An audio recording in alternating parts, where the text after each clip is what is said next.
Gotham City has played the silent witness to the unbearable rise of corruption that brought the city to its knees, the numerous villains who all had personal agendas of their own, and finally, the birth of the Dark Knight, the city's caped protector. Before Batman, and even Bruce Wayne, Gotham was still there, watching without a word the numerous crimes that got covered up in its underbelly.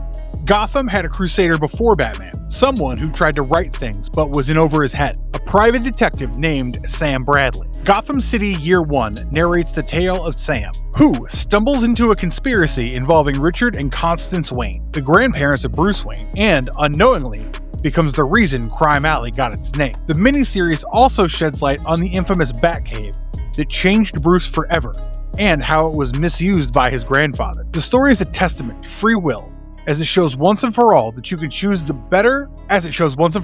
can choose to be better than your previous generations. I know you're itching to know more, so let's deep dive into Gotham City Year 1. The story of Gotham. On March 12, 1961, our narrator, a private detective named Sam Bradley, stuffed some tobacco into his pipe while gazing at the Blade, the local Gotham newspaper, in his office. The front page spoke about the seeming disappearance of Helen Wayne, the infant daughter of Gotham City's most popular citizen and millionaire tycoon, Richard Bruce Wayne, and his wife, Constance Wayne. Helen had not been seen in public, and it had led wild rumors to be spread, speculating that Helen is being hidden by her family as she has a deformity. Knocks at his door distracted him from the paper, and his assistant, Johnny Boy, told him that a colored girl was there to see him. As there was still a good hour till his lunch break, Sam asked Johnny to send her in. No alarm bells went off in Sam's head when he first saw the woman. She was young, confident, and polite. She introduced herself as Sue and apologized for being in a rush. She handed him a letter that he must give to Richard Wayne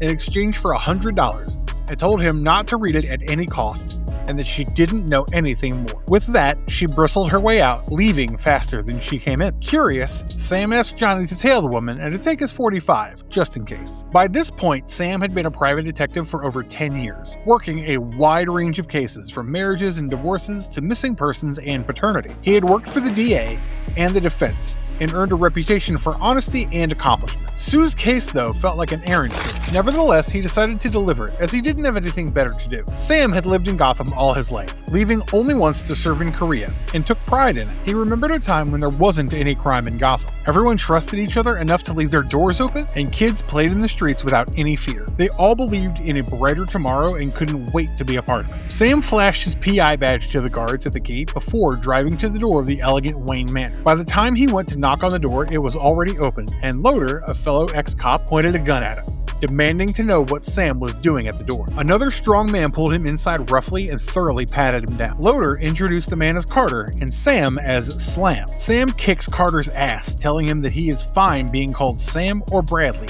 but not Slam. Loader immediately pulls a gun on him to make him stop, and the commotion brings down the lady of the house. Sam tells her about the letter, and she asks him to describe it with a serious look on her face. Sam tells her that it is a simple white envelope with Master Wayne on the outside. Hearing that, Constance clasped her hands together and asked him to follow her. She took him to a room where Richard was waiting, and as soon as Sam reached into his pocket to pull out the envelope, Richard grabbed it impatiently. Reading it in a hurry, he told Constance that Helen was unharmed and stared at Sam for a good while. Sam was confused, but before he could ask anything, Mr. and Mrs. Wayne turned around and left. A while later, Carter and Loader took him to a meat locker in the basement and started beating him up, asking how he got the letter. Sam had the same answer each time. She came, she gave the letter, she went. Finally, he passed out. When he woke up again, Constance was sitting in front of him, smoking a cigar. She told him that the couple had woken up at 6:30 a.m.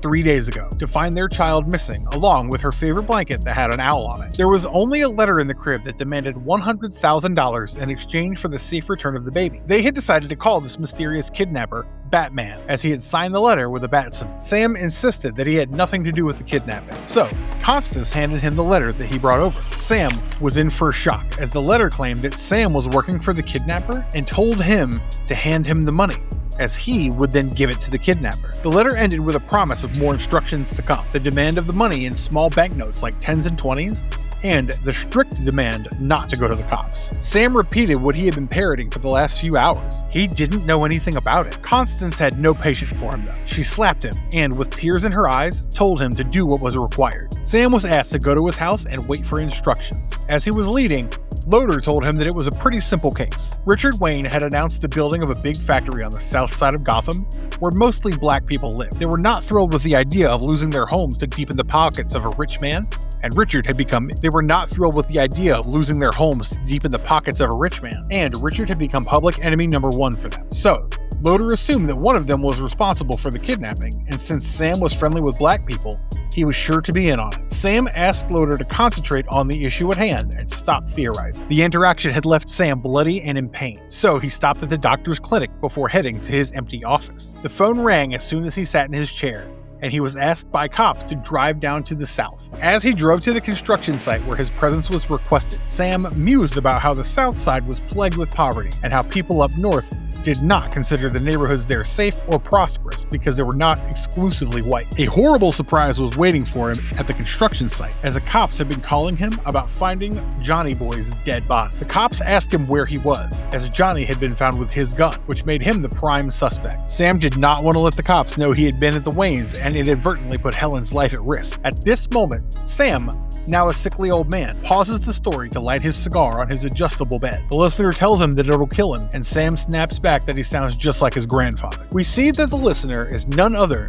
than Batman, and Sam tells him that he knows nothing about himself or Gotham until he knows what Sam knows: high tempers and false accusations. That year, there had been 6 murders in Gotham, and Commissioner Huff had overseen the completion of each murder case. It was a matter of great pride for him, as, despite having twice the population of Metropolis, they did not have as many crimes. So he made sure to put Sam through enough pain to get him to confess. Eventually, they had to let him go though, as neither of them believed Sam to be stupid enough to leave the murder weapon with the body. He wanted to catch up on all the sleep he had missed, but when he went to his apartment, fate had other plans for him. Sue had been waiting for him and warned him not to interfere with her, as she was in cahoots with serious people. He relayed the message he had from the Waynes, that they would be agreeing to whatever instructions she had for them. As she was about to leave, Sam asked her to warn these serious people that he would not let it slide if even a hair were hurt on the head of Helen. When he went back to his office, Sam found another letter by the Batman, asking him to meet on the roof of Finger Apartments at 1 a.m. Sam rushed over to the Waynes to discuss the matter, and Richard insisted on joining Sam. Loader suggested hiding some of his men around the area,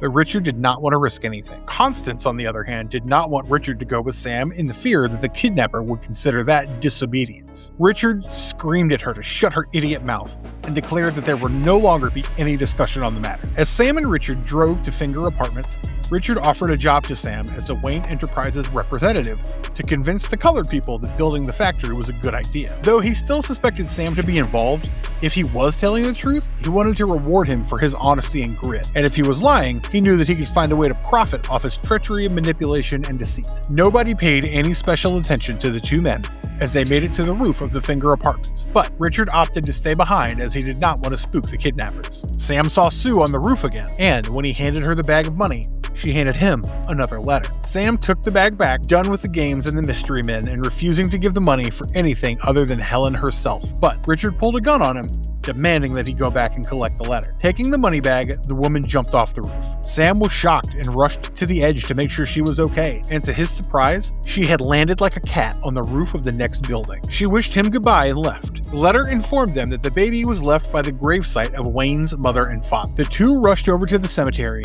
not caring about the pouring rain, but Helen was nowhere to be found. Richard went crazy, screaming for his daughter all around the cemetery. He turned to Sam and blamed him for everything, accusing him of working with the black people of Gotham City to take Helen away from Richard as a retribution for the factory. Richard pulled his gun on Sam, but Sam had enough of false accusations. He snatched the gun away with him and knocked him out with a single punch. Lead me on. Sam used to work in the Gotham Police Department until a particular incident. The incident started without much fanfare. George, a young black man, had been arrested for theft and tied to a chair while a cop asked him questions. Loader and Sam watched on from the sidelines. The cop told George that his gun had magic bullets and that only fire when someone's lying, and asked him to confess his crimes. George insists that he did not steal anything and bought every single item he owned. That was not enough for the cop, who fired into George's palm, and when he began screaming, knocked him out with the butt of his gun. He told Sam and Loader to report it as NWC, but that changed something in Sam's head. He threw the cop back and began wailing on him until the chief himself arrived to stop him, but Sam punched him too. This incident had earned him the nickname Slam. Loader remembered the way the chief's blood spattered on his face that night as Sam delivered an unconscious Richard Wayne to him. He updated him on what happened and went home to shower and sleep. Every time he closed his eyes, though, he could see Helen, and he didn't get much sleep that night. He reached his office pretty early because of that, and was visited by Mrs. Wayne. She had a noticeable bruise on her cheek. Sam asked her to sit down and offered her a cigarette, which she was glad to accept. Richard had been very angry about the outcome of the previous night, and like every single time he was angry, he took it out on his wife. Constance used to like his savagery, but soon realized she was not safe from it. The reason she was there was to offer Sam a job. She could see that he was not a kidnapper, and her instincts told her that her baby girl was gone. She wanted him to find out who killed her before they went too far with the money. Sam tried to offer her some consolation that she might still be alive, but Constance was sure she was gone. She left $10,000 for Sam, but he would have done it for free. He knew he had to find Sue to get to the first puzzle piece, and what better place to start than Finger Apartments? Since it was on the north side, he knew Sue did not live there, but black people were often hired as cleaners. He asked the owner of the Finger Apartments where he hired the help from, and went to the agency run by a black woman. She did not have an office, nor did she know anything about the names, nor did she know the names of most of her employees. But by Sam's description that she was a young, good-looking woman who talked quick, looked educated, and had a lot of energy, and was probably into dancing or athletics, she remembered a cleaner who always wanted to be a ballerina. All she knew is that she was called Queenie, and she left the business a year and a half ago to work at a nightclub. He went from club to club until he got her full name, Queenie Lydell. Having her name, he went to the one place where he would get an address: his mother. Sam's best kept secret was that he had a black mother, Madame Shirley, who worked as a psychic. Sam barged in, still smoking his pipe, and asked her where to find Queenie Lydell. His mom chastised him for not saying hello first and smoking indoors like his rude father. Sam was a pussycat in front of his mother. He put out the pipe, apologized for his behavior, and kissed her hello. Moments after he returned to his office, she called with the address. A James Lydell had been living in 141 Toth with his niece, who worked as a dancer. Without wasting a moment, Sam was at James's door. He had a plan for each scenario. One if Sue answered, one if James answered, and one if no one answered. As soon as the door opened and James peeked out, the noise of a baby crying deleted all those plans. Sam broke down the door and, while dreaming of becoming the hero who reunited the Princess of Gotham with her family, rushed upstairs. James picked up a gun and started firing at Sam, so he took him down first and then entered the room with the crying baby. He was disappointed to see that it was a black baby and almost cursed himself for barging into a man's house, beating him up, and scaring his child. That remorse went away when he saw the yard through the window. A rectangular piece of land had been disturbed, and someone had buried something there not too long ago. Sam picked up a shovel and began digging. As he saw a dead body wrapped in an old blanket, he did not need to second guess who it was. Righting wrongs. The cops did not like Sam one bit, and now that Helen's body had been found, they dragged him to the station, and the commissioner himself kicked him to his heart's content before throwing him into a jail cell. Wayne bailed him out and demanded to talk to him at the manor. Richard handed him a drink and told him why he decided to go find the kidnappers, as that could have been the decision that pushed them to kill Helen. Sam tried to explain that they could have killed the child before he even thought of investigating, but Richard, crazy with grief, slapped him and demanded to know whether his insane wife paid him to kill their daughter, as some money had gone missing. Sam told him what happened was a simple mistake, but Richard wound up slapping him once more.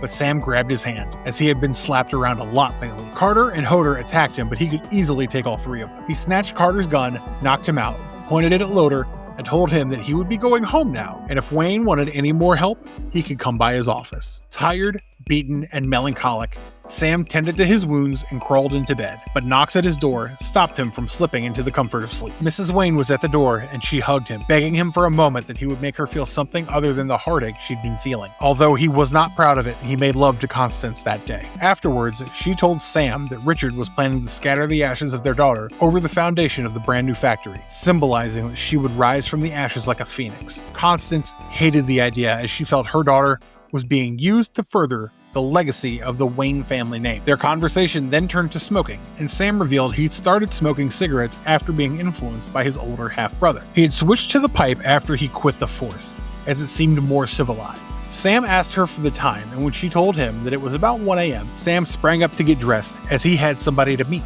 Constance asked what his brother thought now that he no longer smoked cigarettes. Sam replied that he had died before that. Constance apologized for that, but Sam didn't care, as it had been a long time. His brother had stolen something and the cops had arrested him. Unfortunately, he never came back from the police station. Sam kissed her and told her that he would not be long. She could either stay or leave. Sam knew the happenings of the South Side well.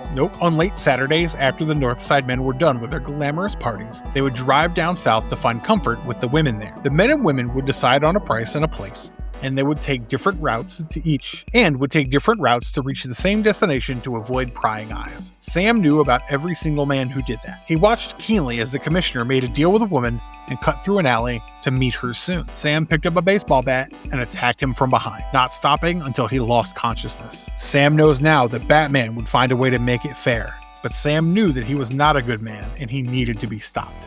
By hook or by crook. The commissioner never really healed from all his injuries and was forced to take an early retirement. The investigation into this attack went nowhere as there were no witnesses, and eventually the detectives gave up. People began to see the alley as a superstitious place where powerful men fell and nobody knew why. It was dubbed Crime Alley. As he went home, he gazed upon Gotham, and now he remembers that it was possibly the last time he took a good long look at the city that served as his home for so long. Sam went home expecting it to be empty, but he found Queenie there, looking as pretty as ever, but posing with a gun. She aimed it at Sam and threatened to kill him then and there without a quiver in her voice. Though she was so calm and composed, Sam saw through the ruse and pulled the gun away from her. He pointed it at Queenie and demanded to know who she was looking for. Queenie's bluff fell apart immediately and she spilled the beans. It was all Richard's idea. Sam was so taken aback by it he had to lean over the table in shock.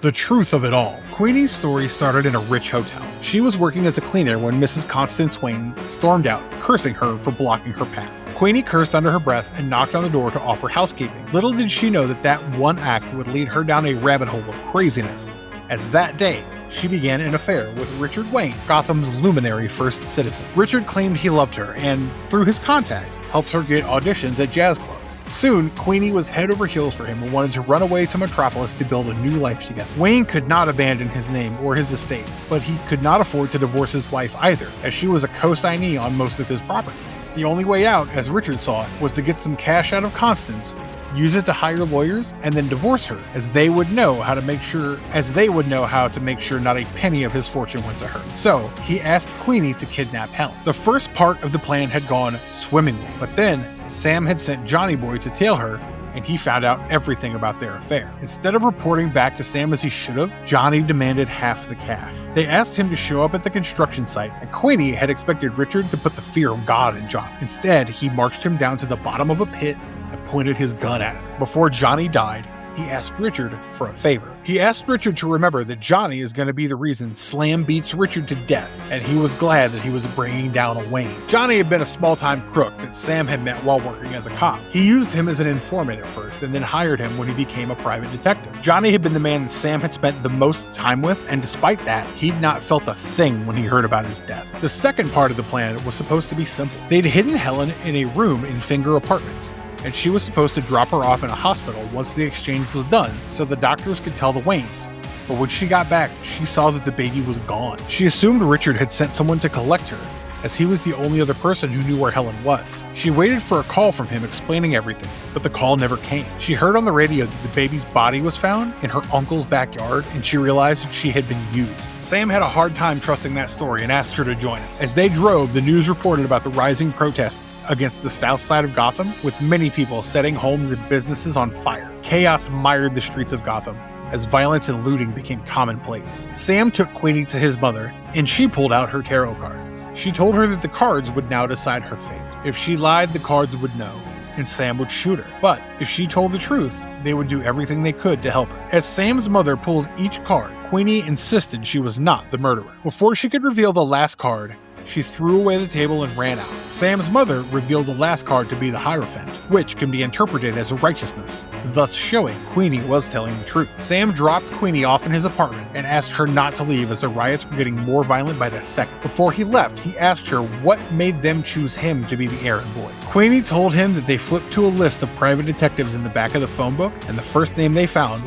was Bradley Sam. Since both Queenie and Richard had been with him on the roof of the Finger Apartments, neither of them could have picked up the baby from the room. Sam figured Richard had asked Loader to do the dirty deed, so he stormed up to his house, dragged him out from beside his wife, and threw him down the window. The man landed on Sam's car, and Sam began driving to a junkyard. All the while, Loader screamed his lungs out on the roof. As Sam kicked Loader, he yelled out his innocence and told Sam he'd been hired by Constance to save Richard from himself, as he had the habit of indulging in women, alcohol, and gambling. Their money had fizzled out due to his hobbies, and the only thing that remained was the nest egg Constance's parents had left for her. Richard did not need the money for the divorce, he simply needed the money, as he had some serious debt with some big people. The night Helen died, Constance had taken a drive to get some fresh air, claiming she couldn't handle the stress. That one line from Hodor was enough for Sam, who rode to Wayne Manor as Gotham burned. Loose ends and a bad father. Sam had been pretty aimless after his service in the military and had simply filled out a GCPD form. He was white passing and knew that he would not be allowed into certain spaces if people found out he was half black. So he'd mentioned his race as white on the form. Eventually, he received some promotions and became the first black detective in GCPD history, a secret that no one could know. Once, while working, he dug through the files to find the one that belonged to his brother. It didn't have a lot of information, just 3 letters scrawled on it. NWC. He casually brought it up to the chief, who explained what it meant while laughing out loud. It stood for Negro Went Crazy and was used to clean the streets of Gotham. Sam continued on with the story. At Wayne Manor, he had killed Carter before meeting Mr. and Mrs. Wayne in the library. Richard had been nervous and was aiming a gun at him while Constance was seated, as calm as a picture, and smoked. Sam told him that he had met with his mistress, and Richard tried to shut him up, scared Constance would find out about his affair. Constance told him she already knew. When Richard got distracted by the confession, Sam lunged at him to take the gun away from him. As they wrestled, Constance narrated her version of events. One day, while she was pregnant, she decided to prune the roses. She had been dreaming about their new life together once she'd had the baby, and didn't notice that she'd wandered further from the mansion than she had hoped to. Suddenly, she fell into a cave filled with bats. As her eyes adjusted to the darkness, she looked around and found all of the trophies Richard had collected from his conquests. There were survivors, there were souvenirs of intimate clothes saved alongside the pictures of the women they had belonged to. Constance was shocked to find some of the pictures were of her dear friends. She found a door that led into the library of her house. She was horrified by the debauchery she had seen. Now, as Sam punched Richard enough to make sure he wouldn't get up, Constance aimed the gun at her husband. Sam asked what was wrong with her that she killed her child. Constance did not explain. She ordered her pathetic clown of a husband to stand up and, while crying, told him that she had figured out who the kidnapper was once she saw the silly bat figure drawn below the letter. She'd kept quiet and ran the business responsibly and dutifully while he drowned in alcohol, pissed away their fortune, and came home smelling of different women's perfumes. But kidnapping Helen was the last straw. Richard told her that he loved her, but Constance shot him point blank, telling him, sincerely, the Batman. As Richard's lifeless body crashed to the ground, Constance clarified that she did not kill Helen. She had found the key in Richard's pocket and put 2 and 2 together. As Wayne Enterprises was not doing well, she did not want to confront her husband and create a scandal that would further ruin them. When Richard and Sam left for the money exchange, Constance had driven shortly after to get her baby and leave, hoping to figure out the rest later. When she arrived at the hotel room, Helen was dead. The baby, alone and neglected, had suffocated on her own throw-up. After Constance had cried for her, vengeance overtook her. She buried her in Queenie's uncle's garden, hoping for retribution. She unfolded her plan in front of Sam now. She would tell everybody that Richard killed himself, as he could not handle the death of their child, and would be the hero Gotham needed by telling everyone to stop the violence. As for Queenie, she asked her to leave Gotham and never come back, and Constance would make sure she was forgotten. Her plan was set in motion, and soon after, she appeared on TV, crying crocodile tears for her husband. Meanwhile, Sam made sure Queenie got new papers and a new ID and left Gotham. Months later, the Wayne Chemical Processing Factory began construction, and a year after the riots, Constance cut the ribbons of the factory with her 3-month-old son. The factory poisoned the ground, the water, and the air of the South Side, and eventually, Constance sold it at a profit to avoid bad publicity. A few years later, Constance had shown up at Sam's office, which now carried the sign Detective Slam Bradley, offering him a job as a mentor to her son, Thomas. She was hoping he would teach him the truth about Gotham, but Sam refused as the whole ordeal with the Waynes had taught him that he knew nothing about the city. Sam rests his head against the pillow, his story now complete, and Batman demands to know what it means. Sam speaks cryptically, telling him that he is his grandfather, and grandmother's kid, and that it takes a straw to see which way the wind was blowing. He ends his story saying no matter how much mud you put over them, the dead do not stay buried. He calls himself NWC and asks him what else he's expected to do. Gotham City Year 1 is one of the most cinematic narratives in comic book history. The plot is complete with twists, false conclusions, deep emotions, and multifaceted characters. Each part of the narrative fits in perfectly, like the pieces of a jigsaw puzzle, and nothing feels left out of place. The story flawlessly captures the complicated personality of Sam Bradley. I love the detail that the man who hated being called Slam all his life adapted the name when he found out that that's how Johnny referred to him in his last words. He might have felt no outward emotions at his friend's death, but it clearly left a mark on him. Now to the central characters of the story, Richard and Constance Wayne. Both, twisted in their own way, are veritable representatives of the depraved elite class of Gotham. While author Tom King's plot is well knit, it would not have packed as much of a punch without the illustrations of Phil Hester that encapsulate the dark, brooding tone of the story. The scenes would not be out of place in a noir film. All in all, a must-read for Batman fans. Gotham City Year 1 is the prequel Gotham deserves. I hope you liked this video, and if you did, let me know by tapping that thumbs up. Before you leave, please subscribe to our wonderful channel and ring that bell icon so you never miss an update. I'll soon be back with some more awesome stuff. But until then, bye-bye!